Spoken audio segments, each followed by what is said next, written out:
कुंतला कुमारी महिला उच्च माध्यमिक विद्यालयर 77तम साधारणतंत्र दिवस पालित हो जाइछि।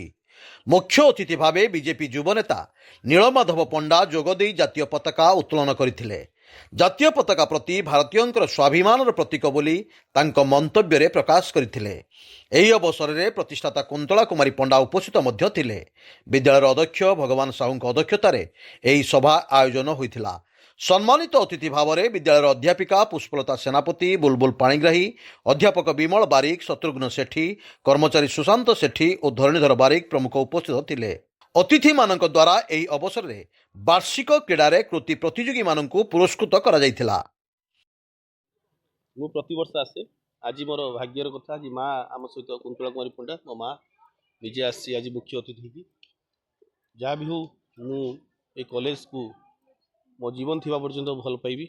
जहाँ भी हो बापा माँ आज कॉलेज आज छोटिया वृक्ष बड़ वृक्ष परिणत होती।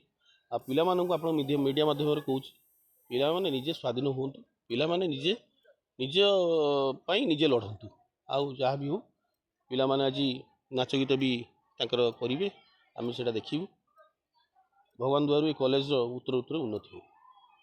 ठीक है, परिचय मु बुलबुल पाणिग्राही कुंतला कुमारी महिला higher secondary school physical education अध्यापिका अच्छी। मो कॉलेज आज 77तम साधारणतंत्र दिवस। यही दिवस उपलक्षे पिला मानकर बहुत गुड़ाक कार्यक्रम अच्छी।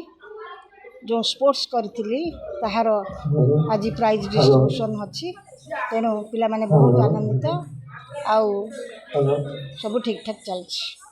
आज किए अतिथि भाव आपण कॉलेज ये कॉलेज प्राण प्रतिष्ठाता जो आमर पद्मलोचन पंडा एक्स मिनिस्टर थिले एबे विधायक अच्छंती तांकर धर्मपत्नी कुंतला कुमारी पंडा आज पताका उत्तोलन करी पिला मानक उत्साहित करछन। महिला उच्च माध्यमिक विद्यालय भारत वर्षर 77तम साधारणतंत्र दिवस पालन करुच्ची।